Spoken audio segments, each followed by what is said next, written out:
जय हिंद दोस्तों। आज हम बेरोज़गारी के बारे में जानने वाले हैं। बेरोज़गारी कितने प्रकार की होती हैं और भारत देश विदेश में किस टाइप की बेरोज़गारी पाई जाती है। इनसे अर्थशास्त्र यानी कि इकोनॉमिक्स में काफ़ी क्वेश्चन पूछे भी जाते हैं। अच्छा टॉपिक है, आपको समझ में भी आएगा। ठीक है, तो स्वागत है आपका अपने यूट्यूब चैनल उड़ान परिवार चाणक्य क्लासेस में। आज हम अपना टॉपिक स्टार्ट करते हैं, बेरोज़गारी। देखो, बेरोज़गारी क्या है, अनएम्प्लॉयमेंट क्या है।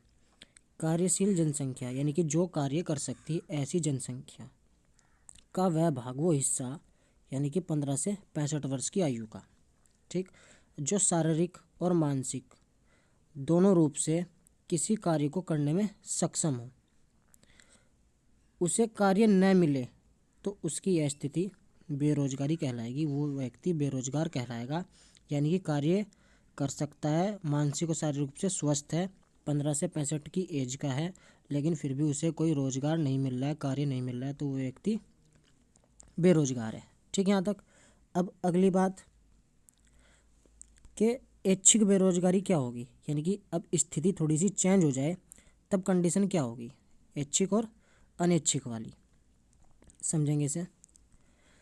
कार्यशील जनसंख्या का वह भाग, देखो, कार्य कर सकता है, कार्यशील जनसंख्या का वह भाग बाजार में प्रचलित मजदूरी पर, यानी कि जो तनख्वाह बाजार में तत्काल इस समय चल रही है, कार्य करने के लिए कोई व्यक्ति तैयार नहीं है, यानी कि अपनी इच्छा से कार्य करना नहीं चाहता है कि 400 या 500 रुपये दिहाड़ी मजदूरी चल रही है और उस पर वह कार्य करना नहीं चाह रहा है उसकी इच्छा से, तो ऐसी बेरोजगारी ऐच्छिक बेरोजगारी। फिर उसके बाद अनऐच्छिक, यानी कि ऐच्छिक के विपरीत होना है। कार्यशील जनसंख्या का वह भाग जो बाजार में प्रचलित कार्य करने के लिए तो तैयार है लेकिन फिर भी उसे कार्य नहीं मिल रहा है, यानी कि उसे रोजगार या काम नहीं मिल रहा है, तो यह स्थिति अनैच्छिक या ओपन एम्प्लॉयमेंट अनएम्प्लॉयमेंट यानी कि खुली बेरोजगारी कहलाएगी। वहाँ क्या था कि व्यक्ति काम तो था लेकिन व्यक्ति की इच्छा नहीं थी। यहाँ व्यक्ति की इच्छा तो है कि जो बाजार में मूल्य चल रहा है मजदूरी का, उस पर काम करने की इच्छा तो है लेकिन कार्य ही नहीं है, तो ये अनैच्छिक या खुली बेरोजगारी में आएगा। ठीक, अब नोट में कुछ इम्पोर्टेंट बात। जो छठी पंचवर्षीय योजना थी उसे बेरोजगारी का प्रमाण वर्ष माना गया है। तो कौन सी पंचवर्षीय योजना को? छठी पंचवर्षीय योजना को बेरोजगारी का प्रमाण माना गया है। इसमें क्या कहा गया कि यदि 8 घंटे प्रतिदिन 8 घंटे और वर्ष में 273 365 में से 273 दिन यदि किसी को रोजगार प्राप्त हो जाता है तो उसे पूर्ण रोजगार माना जाएगा। क्या माना जाएगा? पूर्ण रोजगार माना जाएगा। अब इसके अदर टाइप्स देख लेते हैं। परछन, छिपी हुई, अदृश्य, छिपी हुई यानी कि अदृश्य दिखाई नहीं दे, और छद्म बेरोजगारी अनएम्प्लॉयमेंट क्या है?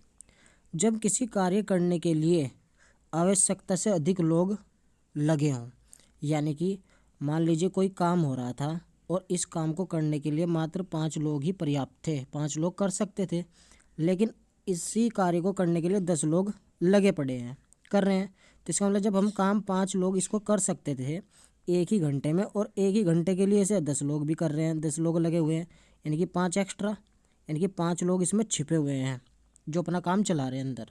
तो इस टाइप की बेरोजगारी छिपी हुई बेरोजगारी, अदृश्य बेरोजगारी होती है। ये आपको समझ में आ जाएगा। उसके बाद यह बेरोजगारी प्रायः कृषिगत क्षेत्रों में पाई जाती है।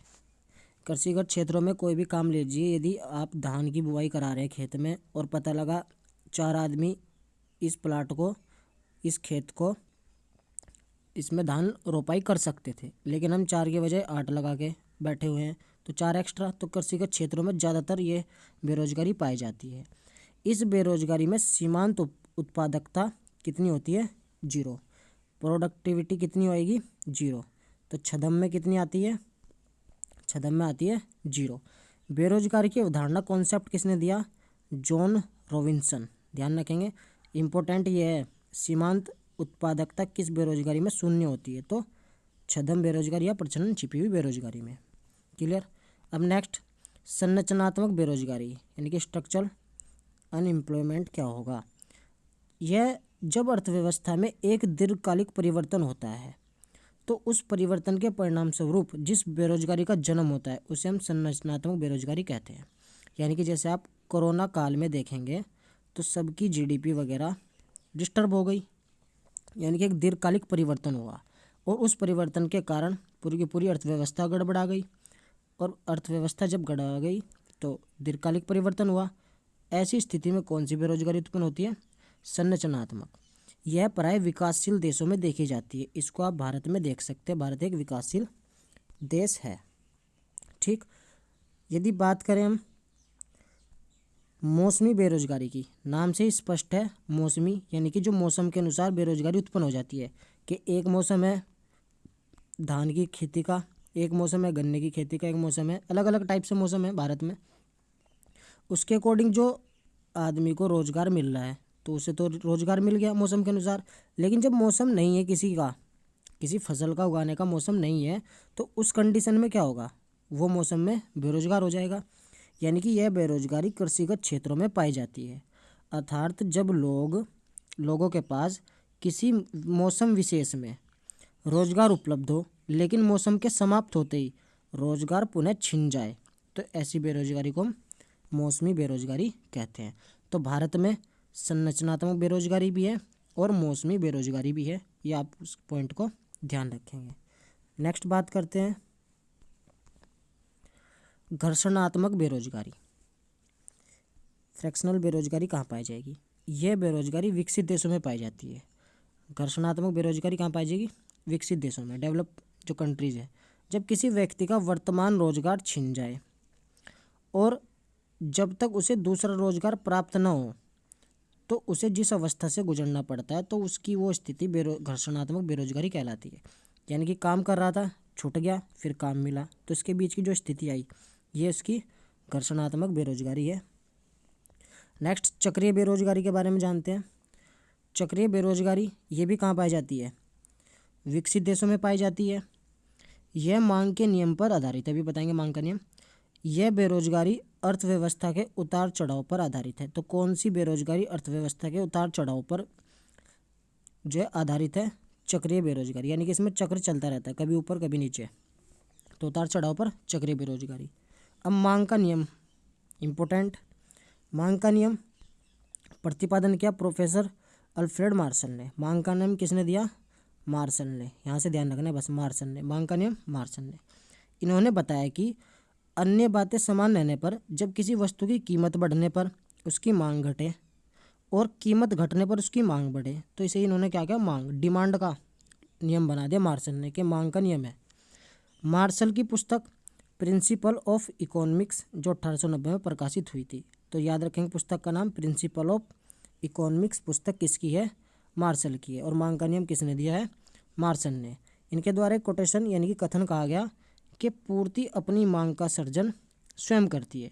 जब पूर्ति की आवश्यकता होगी तो मांग बढ़ेगी, पूर्ति तब होगी ना जब मांग होगी इंसान की, तो सर्जन करती है। किसने कहा? प्रोफेसर अल्फ्रेड मार्शल ने। मार्शल ने मांग का नियम दिया और मांग के अनुसार उन्होंने प्रिंसिपल ऑफ इकोनॉमिक्स पुस्तक भी लिखी थी। नेक्स्ट बात करते हैं हम नोट में, बेरोजगारी मापने के लिए 1973 में भगवती कमेटी का गठन किया गया था। तो बेरोजगारी मापन के लिए किस कमेटी का गठन किया गया? भगवती का। तो देखा हो ना, बेरोजगारी में आदमी भीख मांगने लगता है। भगवती 1973। इन्हें बेरोजगारी मापने के लिए 3 अवधारणाएं दी। एक तो सामान्य स्थिति। सामान्य स्थिति जब पूरे वर्ष, पूरे ईयर में उसे रोजगार ना मिले। वास्तव में यह दीर्घकालिक बेरोजगारी का सूचक है। तो दीर्घकालिक बेरोजगारी का सूचक सामान्य स्थिति है। दूसरी बात इन्होंने कही कि चालू साप्ताहिक स्थिति क्या होगी? चालू साप्ताहिक स्थिति क्या होगी? यानी कि सप्ताह के अंतर्गत की स्थिति, जब उसे कुछ भी काम ना मिले, एक घंटे भी काम ना मिले। ठीक है, तो सप्ताह में औसत बेरोजगारी की संख्या को दर्शाता है यह। चालू दैनिक स्थिति, चालू दैनिक स्थिति जब किसी व्यक्ति के रोजगार का सर्वेक्षण प्रतिदिन के आधार पर किया जाए तो उसे चालू दैनिक स्थिति, यानी कि दैनिक का मतलब दिन के आधार पर, प्रतिदिन। दैनिक बेरोजगारी का स्तर बेरोजगारी की समस्या का व्यापक एवं अत्यंत महत्वपूर्ण सूचक है। यानी कि सबसे बड़ा इंडिकेटर कौन सा है बेरोजगारी की समस्या का? दैनिक बेरोजगारी का स्तर। ठीक है, अब शॉर्ट रिवीजन मार लेते हैं फटाफट। परमाणु वर्ष माना जाता है, कौन सी योजना को माना जाता है? छठी योजना को। सीमांत उत्पादकता शून्य होती है छदम या किसमें? प्रचलन छिपी हुई बेरोजगारी में। भारत में कौन सी बेरोजगारी पाई जाती है? आपने देखा कृषि बेरोजगारी यानी कि प्रचलन बेरोजगारी, छिपी हुई बेरोजगारी जिसे हम कह रहे हैं, और दूसरी मौसम बेरोजगारी। विकसित देशों में संरचनात्मक चालू इस टाइप की बेरोजगारी थी। मांग का नियम मार्शल ने दिया। भगवती कमेटी का संबंध बेरोजगारी से। कौन सी बेरोजगारी अर्थव्यवस्था के आधार पर उतार चढ़ाव से संबंधित है? चक्रीय बेरोजगारी। पूर्ति अपनी मांग का सर्जन स्वयं करती है, किसने कहा? आप कमेंट बॉक्स में हमें बताएंगे। और यदि आप हमारी वीडियो को लाइक कमेंट करेंगे तो हमें हौसला मिलता है, तो प्लीज़ थोड़ा सा ध्यान दिया करें। और यदि आप नए हैं तो चैनल को सब्सक्राइब कर ले और वीडियो को अपने दोस्तों के साथ अवश्य शेयर करें। फिर मिलेंगे नेक्स्ट वीडियो में नए टॉपिक के साथ। तब तक के लिए जय हिंद, जय भारत।